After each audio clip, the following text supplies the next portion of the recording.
and welcome. My name is Johnna and this is Makeup and Mental Health Monday.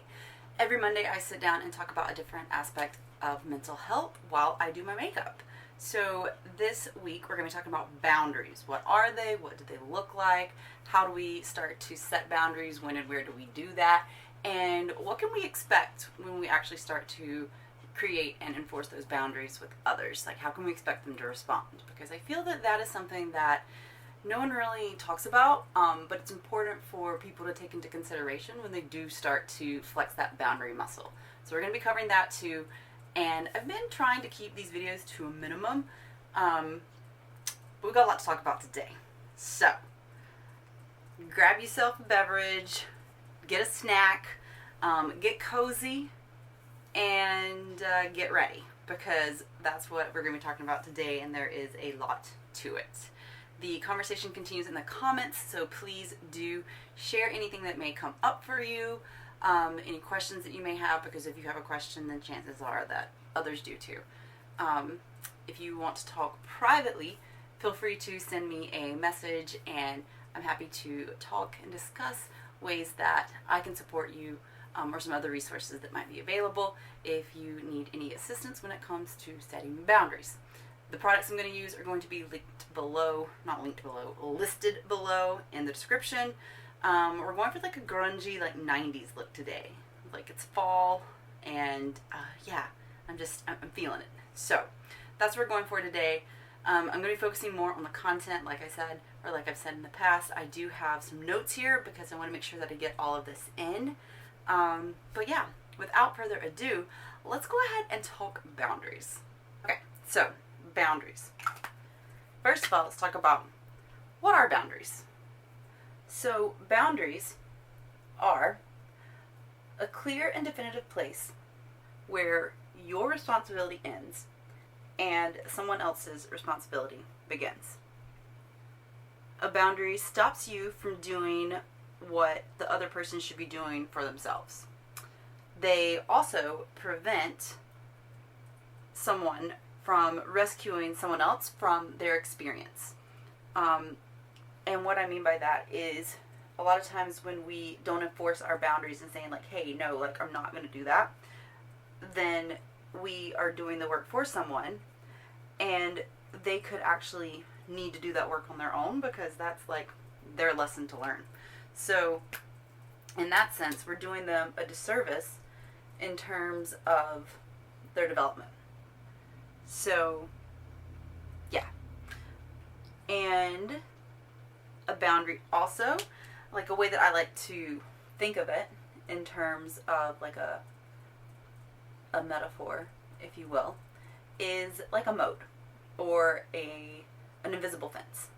So whenever you have your invisible fence set up around your yard, in this sense, instead of thinking about like, you know, let me protect against what can get out, we're protecting from what can get in. So we have this invisible fence that we establish, saying like, hey, these are like the guidelines, like the rules are posted at the line of the fence, and if you violate those rules, then your ass might get shocked, and you've been warned. So if you therefore do, then, you know, like, you should have known better. So that's kind of how I like to think about boundaries, in terms of like what the purpose is. And to further explain that, like, why do we need boundaries? We need them to protect our mental and emotional health. Because if, let's say, we don't have these parameters set up and we're just letting like anybody like come into our yard, then that's not going to serve us, because we don't, number one, have any idea what may or may not be coming in, because we're just like, you know what, I'm just going to let like whatever comes come, like, and roll with it. I mean, that's your prerogative, but for most of us, it isn't something that is really beneficial in the long run, because like that's exhausting. Like, you never know what you're gonna get, and you know, end up putting up with stuff that you wish that you really wouldn't have ever agreed to, and like before you know it, you're like exhausted and just like not in a good headspace, all because you didn't establish these boundaries in the first place. And so if there aren't any boundaries, then how are people supposed to know that they're, violating them or crossing them? So we need them to protect our mental and emotional health. And when we are doing that, we're doing like grungy with like a twist. So when we do that, when we are, safeguarding against our mental health and emotional health by having these boundaries, that leads to better self-esteem, because we are more adequately prepared to take care of, our needs, and to have some sort of an expectation as to like who's going to come like into our yard. Because like I said, if you don't set those boundaries, like you don't know what your milkshake is going to be bringing in or bringing to the yard. So you want to make sure that we got these boundaries. You got your fence up, you got your moat. Also, it conserves your emotional energy. You're not always having to like troubleshoot or problem solve or react to the unexpected, because like, hey, no, like this is what I'm willing to do, and like this is the kind of behavior that I'm accepting of. And so you don't have to put up with what comes, because you've already said like, hey, like that doesn't fly here. And also it gives you a sense of more agency over your physical space, your body, and your feelings, because you've said, hey, I know that this is what I need, and this is like the limit that I'm willing to go to, and you're doing that for yourself. Like you're being your own bodyguard, which is something that I talk about a lot. And so, in that sense, boundaries are so good. So, in terms of boundaries, I highly recommend, if you don't have any, you should probably take some time to consider what your non-negotiables are and what you're willing to flex on and what you are not willing to do, so that you can establish those boundaries. So what do boundaries look like? They can be flexible, and you probably need to assess them from time to time. And so what I mean by that is they can be flexible in the sense that, like, depending on like who the person is. Let's say if I have a boundary that I don't accept work calls after a certain time, well, that doesn't mean that I'm not going to answer the phone if like there's an emergency. So that's what I mean by like they can be flexible. And then again, like they don't have to be. Like if you don't want that shit to be flexible, don't make it flexible. You know what I'm saying? Like it's your prerogative. So they can be flexible, and they need to be reassessed from time to time. And so the reason they need to be reassessed is because, like I've spoken about in the past, I'll continue to speak about in the future, life is fluid and things change. And so, it's important that we are adjusting our lives and our expectations and our standards accordingly, like as life goes on. So what we are accepting one day and what is a boundary like we're not accepting like might change. So just be mindful of that, and knowing that you're in choice when it comes to the boundaries that you set and what they look like and the different parameters that go into that. Like, it's your world. We're all just living in it. Remember that. When it comes to different types of boundaries, I've got some examples for you, because you might be thinking like, oh, okay, like that sounds really great and all. I would like some of those, but like, what does that really mean?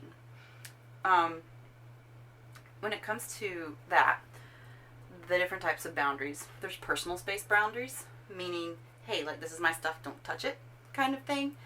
And, this is like my like 6 feet kind of space.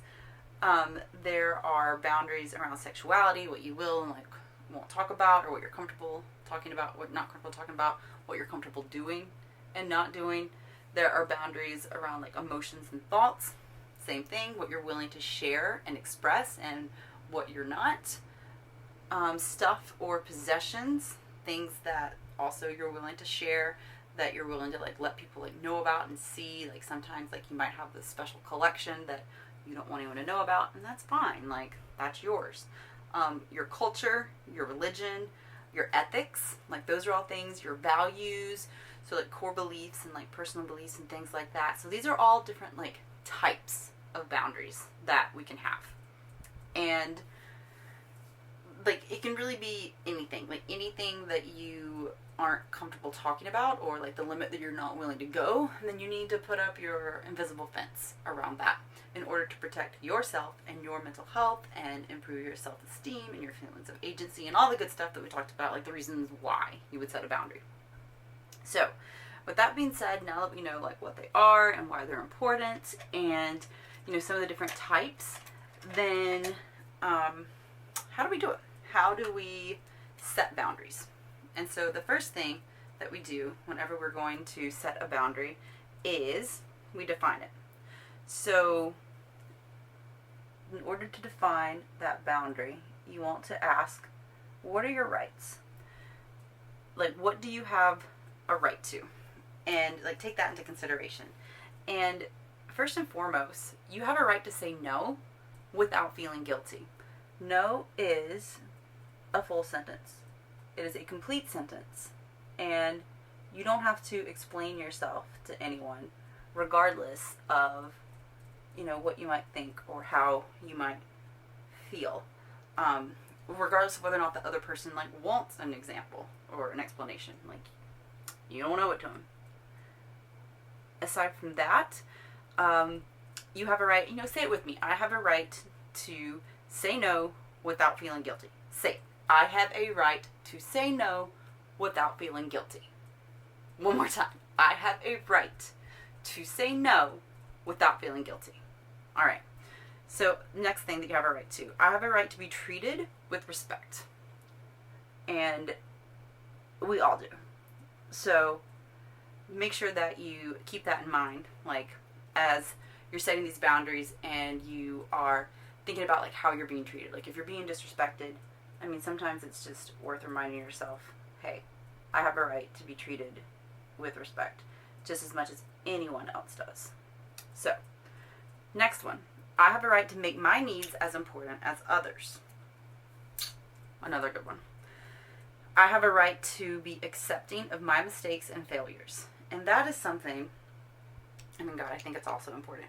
But in terms of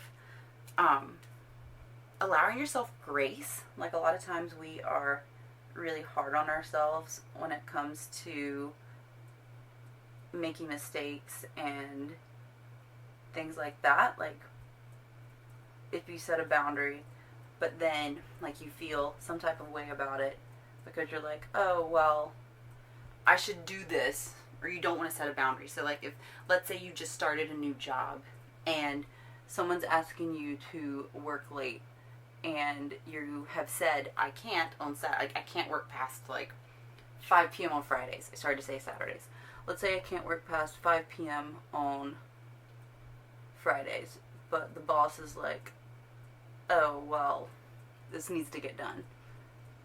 And you do it, but like no one else does, even though it's like part of their project too, right? Like you're kind of being like singled out. So you have the right to be treated with respect. I jumped back to the other one. You have the right to, let's say, okay, let's take this to another one. It's hard to do your makeup and also talk. So let's say that you are working on a project and you fuck up. And so you're like, oh no,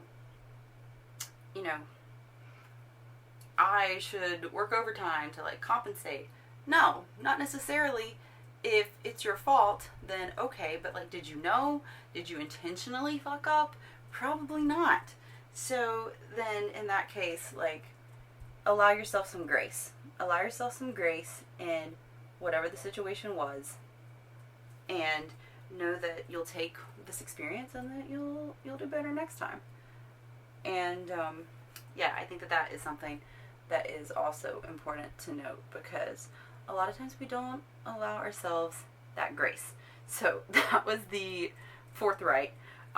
Fifth right, I have a right not to meet others' unreasonable expectations of me.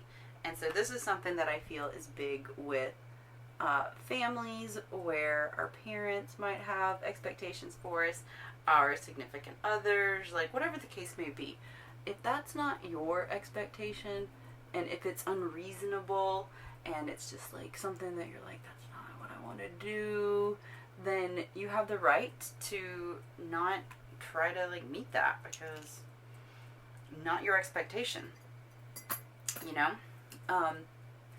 So don't feel like you necessarily like have to, because yeah, that might not necessarily, you have the right to not. You have the right to not. Okay, so defining, ask what are your rights, know like what you have a right to, and trust your instinct. So if you are, feeling like you don't really want to do this thing, but like you don't really quite know why, trust that. Trust your instinct. We are the only animal that doesn't trust our instinct. So if you think about it, when a deer's in the woods and they hear a noise, what do? They run, right? Because that could be a threat. That could mean like they're not going to see another day. They don't stand there and think, oh, well, it was probably nothing. They don't, tell themselves, oh, well, it's probably just the wind. They don't ask their dear friends, oh, what should I do? They fucking go. And so, like, why don't we? Whenever we have these feelings, these inklings, like, why don't we trust ourselves? Think about it. Whatever number we're on now. Trust your instinct is what we just said. Determine your values. So what is important to you and what's going to make a difference at the end of the day. So if you're being asked to do something that goes against your value, then like don't do that shit. Like, I don't care who it is. Like, if it's something that goes against your core belief, don't let that or them put you in a situation where you are going against your non-negotiables. Don't let them come into your yard if you don't want them there. Like, like you're sitting on the front porch, like watching this a-hole in your yard, and you're just like, oh, well, that's uncomfortable. No, that's your boundary. Shock their asses. Don't let them in your front yard. That's not what we're doing. It's 2020. We've done enough of that for far too long. So, do not go against your values. Make sure that you trust your instincts. And from there, once you have thought about that, like what your rights are, what you're entitled to, what you are willing to, like what feels good to you, like what your instincts are telling you. Once you have all of that established, it comes to the implementation part of it. So we're going to, like, we know what the boundary is, and now it is time for us to go ahead and put it into practice, which we'll talk about what happens here in a minute. But whenever we are actually going to place that boundary, day one, we're going to put it into practice. The first thing that you want to think about is being assertive.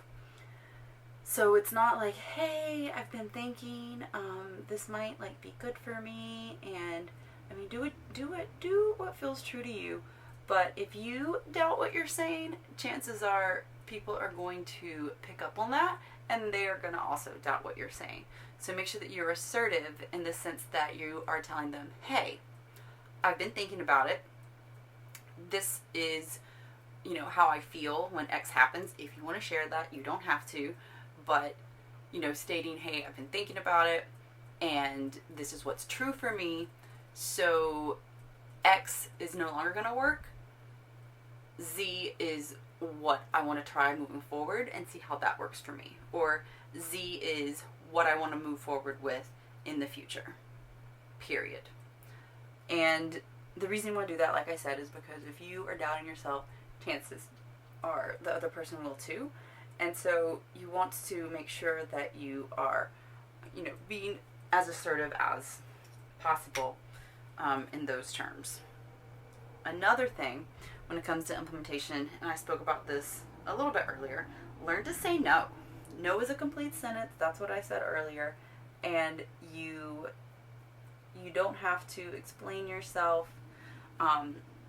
It's a very important thing when it comes to like taking on like a lot of work or a lot of tasks or a lot of projects. Like, you don't want to have to go into like the overwhelm aspect of it, because if you just keep on taking on projects and you like never say no, then like when are you gonna have time for you? Like, when? Chances are you probably won't. So learn how to say no. Safeguard your spaces. And what I mean by that is your emotional space. Let your friends know, like, if they're telling you something, hey, I don't really have the bandwidth for that right now. Like, it's okay to tell people that. It's okay to safeguard your own personal space in the sense of, like, your physical space. Like, hey, I don't feel like having guests right now. Hey, like, you know, could you close my office door? Or closing your office door. Just make sure that you're safeguarding, like, where you need, when you need to. I say a lot is what I'm realizing. Aside from that, get some support. Get some support when and where you need it. Don't look. I'm going to put this on my eye, and I don't think you're really supposed to. So, okay, get support when and where you need it. So whether that be the support of a family member in terms of, you know, helping you talk to a loved one, whether that be in terms of like getting your boss to back you up and getting on board with, you know, something at work, whether that be a coach to help you to have these conversations about boundaries, whether that be a therapist, maybe if it's something that you need to talk about from the past, whatever it looks like, then just make sure that you are getting the support that you need. In terms of when do we go ahead and set these boundaries, or excuse me, you'll know when. You'll know when, because you want to think about when in terms of, like, is it time for, do you have the time and space to have any follow-up conversation if needed, to explain yourself? Is it private? Like, those kinds of things are things that you want to consider. Like, what's the method? Are you going to have an in-person conversation, which I always recommend, because people nowadays especially, it's easier to do those kinds of things in person. I mean, easier because you don't have to worry about tone or anything like that being interpreted, because you will be there and you can clearly, like, see and explain your tone. When it comes to who we are enforcing these boundaries with, you got people you know, whether that be a family relationship, whether that be a personal relationship with a friend, whether that be a romantic relationship, whether that be one with a coworker, and then you've got strangers. And by strangers, I mean like people that we like don't really know, like we kind of know, like hi friends, basically, like people you see at the water cooler, kind of thing.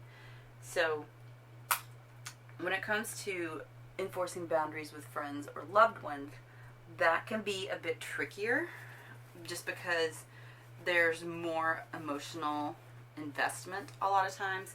And so whenever you are taking that into consideration, you want to maybe practice some of your boundary enforcement with someone else, whether that be in terms of like a role play situation, which I'm always a big fan of role playing. Yeah, always a big fan of role playing. And it can also mean that maybe you try to set a boundary with someone that you're not as close to first of all, just to kind of start to flex that boundary muscle and, you know, see what it's like and see what it feels like. Because, and this is the part that I was saying I feel like a lot of people don't talk about, when you start to enforce boundaries with people that are used to having no boundaries with you, they can definitely feel some type of way about it. So when you start to like kind of stand up for like what you're saying and like enforce these boundaries, then people might start to do what is called Deevolution. And so that concept is when people start to make fun of you for like a lifestyle change. So if, let's say, you start going to the gym and people start like making fun of you and like, oh, well, now all you do is work out and blah, blah, blah. So that's called Deevolution, because you are developing, you're trying something new, which is growth, and they are not. And so in those terms of you on a biological level not out surviving them, they are going to try to make fun of you to deter you from doing that, because that way you too might stop and won't be evolving, and therefore they don't have to level up either, because like if you're not going to survive, they're not going to survive in like that sense. So why does it matter? You know, why should they go to the gym? And so that's like one thing that could happen. If you, let's say, set a boundary and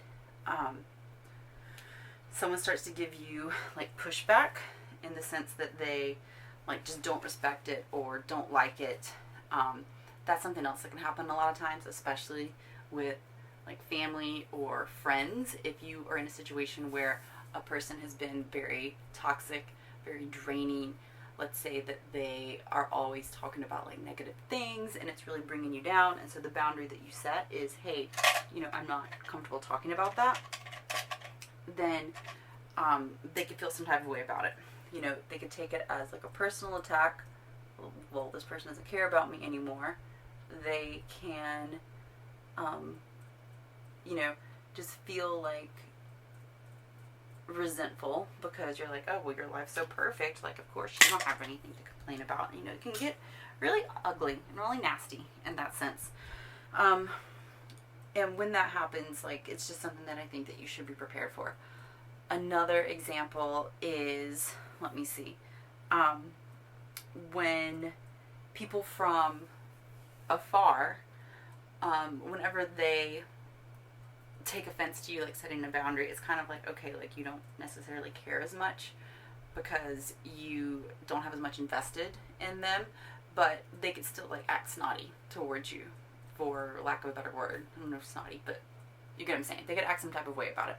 And so those are just like things to have in your awareness when it comes to setting these boundaries, so that you can kind of be conscious of that and know what to expect. Because a lot of times I think people like, set your boundaries, but they don't tell you, oh, by the way, people might start being an asshole to you whenever you do. And here's why. So that's why I wanted to talk about that. Whenever that happens, or if that happens, what do you do? Like, how do you navigate it? That's what I'm going to talk about next. Okay, so if someone is being an a-hole when you set a boundary, then how do we navigate that? What do we do? And,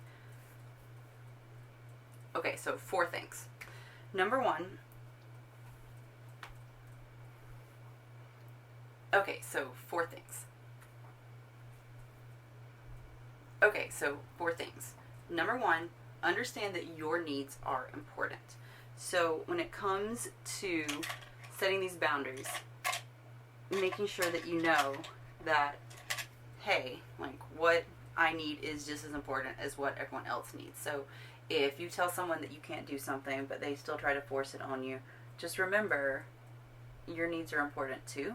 So that might be time to come to a compromise or have a discussion. It doesn't necessarily mean that you should just do whatever it is that they want you to do.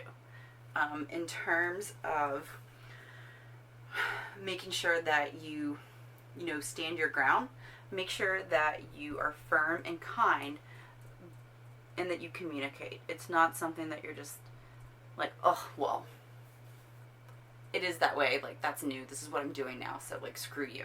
You want to make sure that you are stating, this is something that I'm trying, and this is important to me. Like, I've spoken to you about this. Like, I've been very clear.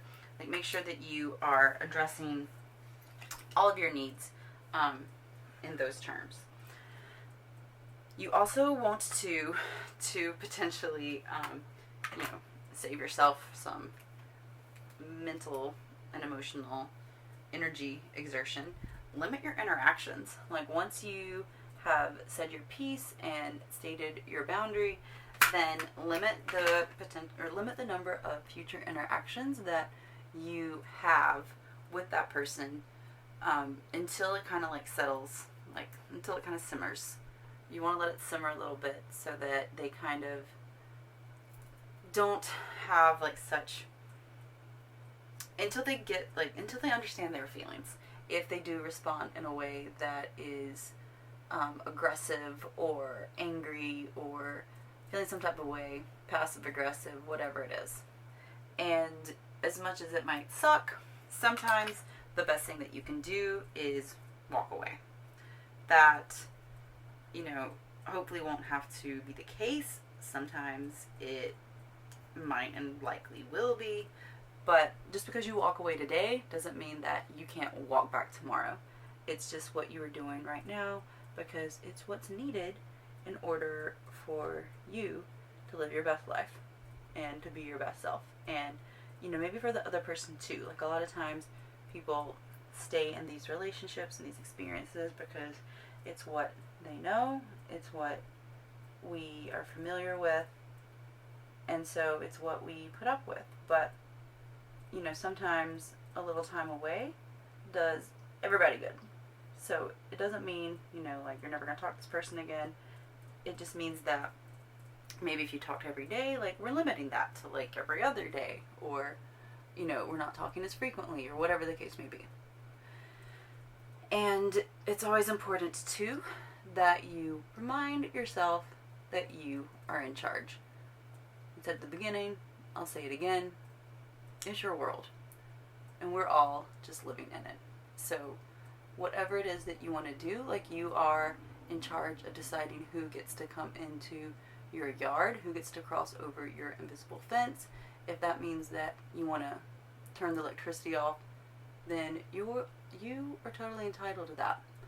So do it as you need, do it as it feels good, but you are the one that gets to say who comes into your yard. Even if your milkshake brings some people that you might not necessarily want there, your milkshake might bring some people that you want to keep on the outskirts, and that's cool. Keep that electricity on, maybe you turn that electricity up, but you're the one that's in charge, and so you are the one that ultimately gets to decide who comes to your yard, who doesn't, and what those boundaries look like. So remember that.